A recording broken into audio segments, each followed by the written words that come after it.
खबर के प्रायोजक हैं हीरा वाले, डायमंड का एक्सक्लूसिव शोरूम, लाला का बाजार, निकट घंटाघर, मेरठ। नमस्कार, रोजाना खबर में आप सभी का हार्दिक स्वागत है। मैं हूं भास्कर विभूति। लगातार हेल्थ बुलेटिन को लेकर लगातार कई सीरीज पर सीरीज चला रहे हैं ताकि आप स्वस्थ हों, क्योंकि आप अपने परिवार के लिए महत्वपूर्ण हैं। अगर महिला है तो पूरे परिवार के लिए, पुरुष भी हैं तो भी पूरे परिवार के लिए, क्योंकि इंसान के अंदर अगर जान है तो जहान है। अच्छा स्वास्थ्य अरबपति होने से भी ज़्यादा महत्वपूर्ण है। ऐसे में अपने स्वास्थ्य को बचाइए, शरीर को बेहतर रखिए और शरीर को बिल्कुल गठीला बढ़ा के मजबूत रखिए ताकि आने वाले समय में आपके परिवार के लिए फ़ायदा हो। यूथ जो है, खासकर जो पूरब साइड में और आजकल तो हर जगह गुटखा खाने की प्रक्रिया और चलन बहुत तेज़ी में है, क्योंकि आज पहले तंबाकू को भी अब गुटखे के अंदर डालना शुरू कर दिए हैं। तो आप देखें, अगर जैसे आप पूर्व की तरफ बिहार और पश्चिम पूर्वी उत्तर प्रदेश सहित तमाम जगह जाएंगे आप, तो सारे यूथ के मुंह में गुटखा भरा रहता है। बहुत लोग अवेयर हुए हैं, बहुत लोग अभी भी गुटखा पे गुटखा खाए जाते हैं, जिसमें तंबाकू की भी मात्रा अधिक होती है। कैसे मुंह के कैंसर से लोग परेशान हो रहे हैं, ज़िंदगी खराब हो रही है और लोगों के गाल तक की काटने पड़ जाते हैं। कई लोग अपाहिज होकर ज़िंदगी जी रहे हैं। इसी मुद्दे पर आज आपको जागरूक करने के लिए हम सीधे रूबरू होते हैं सीनियर डॉक्टर आशु मित्तल जी से और उनसे पूछते हैं कि आखिर तंबाकू और गुटखा कितना हार्मफुल होता है, मुंह के कैंसर की मात्रा कितनी बड़ी है, क्या मुंह कटने से या ये जीभ कटने से क्या आदमी जी सकता है, उसके खतरे कितने हैं और गुटखा आप क्यों बंद करें। नमस्कार डॉक्टर साहब, कैसे हैं आप? नमस्कार भास्कर जी। गुटखा तमाम चीज़ों को लेकर, तंबाकू गुटखा खाने के तमाम यूथ के मुंह पे भरा रहता है। वो मतलब कुछ बोल नहीं पाते। ऐसे में गुटखा कैंसर को किस तरह बढ़ाता है और कितना हार्मफुल है युवाओं के लिए?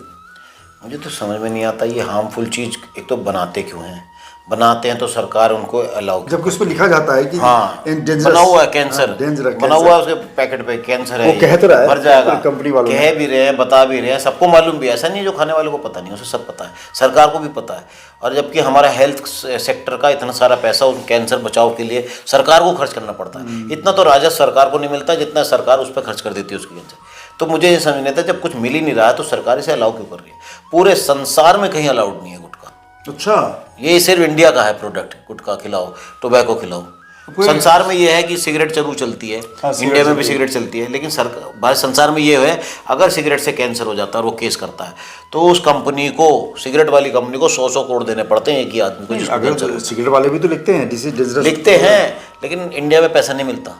विदेश में अगर वो जिसको कैंसर हो जाए सिगरेट से और वो केस कर दे सिगरेट कंपनी पे तो 100 करोड़ देने पड़ते हैं उसको। हालांकि सिगरेट कंपनी लिखती भी तो होती है कि डेंजरस, तब भी सरकार कहती है तब भी आपको 100 करोड़ देने पड़ेंगे। भारत में तो इंडिया में जिस दिन ये हो जाए उस दिन ये सिगरेट की कंपनी अपने आप बंद हो जाएंगी। चलो, पूरा बिहार तो गुटखा, ये गुटखा खा रहे हैं, गुटखे से देखिए कैंसर, मुंह का कैंसर, पूरा मुंह का जबड़ा खराब हो जाता है, जबड़े का कैंसर, जीभ का कैंसर, गाल का कैंसर, थ्रोट का कैंसर, ईसोफेगस का कैंसर, स्टमक का कैंसर, यहाँ तक कि यूरिन ब्लैडर तक का कैंसर। और जो सिगरेट पी रहे हैं उनसे लंग का भी कैंसर। इतने तरह के कैंसर हो रहे हैं। मिलता क्या है मुझे समझ में नहीं आता। पहले के ज़माने वाले लोगों से पूछो, लौंग खा रहे हैं, इलायची खा रहे हैं, मिश्री खा रहे हैं, कितनी सारी चीज़ें हमारे यहाँ अच्छी अच्छी चीज़ खाने को। वो खाओ, आपको मुंह में रखो, जेब में रखो, सौंफ खा लो, कितनी अच्छी अच्छी चीज़ें खाने को। पिस्ता खाओ, बादाम खाओ, उसके तकेंगे पैसे नहीं है। गुटखे के पैसे सबके पास मिलते हैं। सिगरेट की इतनी महंगी सिगरेट है, उसके पैसे आ जाएंगे। 14-15 रुपए से स्टार्ट सिगरेट का होता है। ये समझ में नहीं आया। दिन भर में लोग 10 पी जाते हैं, 150-200 का सिगरेट पी जाते हैं। ये समझ में नहीं आया। अरे इलायची तो 1 रुपए की होती होगी, 2 रुपए की होती होगी, वो खा लो। लौंग खा लो, मिश्री खा लो, सौंफ खा लो। अब एक रिपोर्ट भी नट्स खा लो, अखरोट के कैंसर की मात्रा बहुत बड़ी है युवाओं में, और सारे युवा 20 से लेकर 40 साल की उम्र के हैं।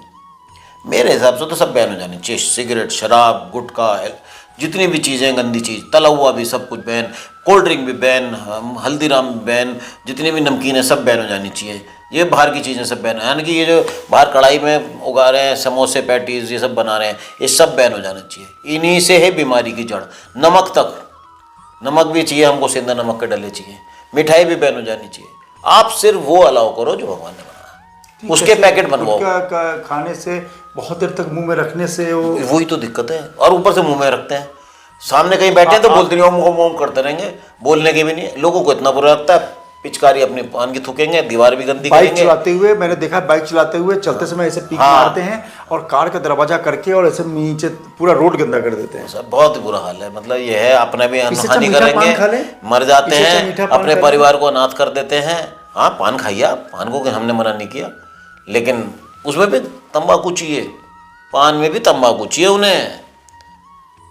अब सरकार अगर बैन कर देगी कोई खाएगा नहीं, कितने बचेंगे? अब देखिए मोदी जी ने क्या करा, मिट्टी का तेल बंद कर दिया, सब औरतें जलनी बंद हो गई। इंडिया में जितने बर्न सेंटर थे, बर्न यूनिट सारे बंद हो गए।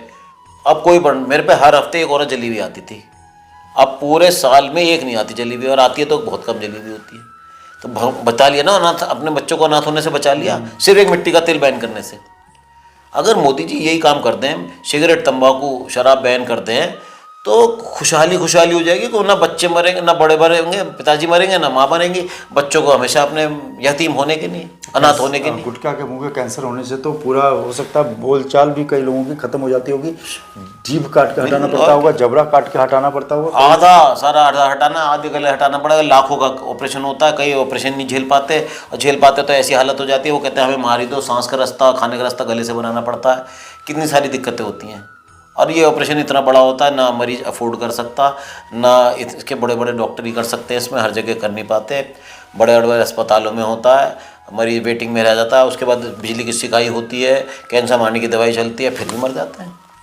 मतलब ये समझ में बहुत सही बात है कि आखिर गुटखा अगर चाहे तो आदमी कुछ और चीज़ मुंह में लग के उसको चूइंग कर सकता है, लेकिन गुटखा और तंबाकू की नशा जो है वो आपको बर्बाद कर रहा है, आपकी जवानी को बर्बाद कर रहा है। आप अगर किसी तरीके से कैंसर के चपेट में आ गए तो आपका पूरा परिवार, पूरा बच्चे, जो आपके बच्चे 7-8 साल के हैं, 5 साल के हैं, 2 साल के हैं, उन तमाम लोगों को जीवन के सामने एक बड़ा अंधेरा हो जाएगा।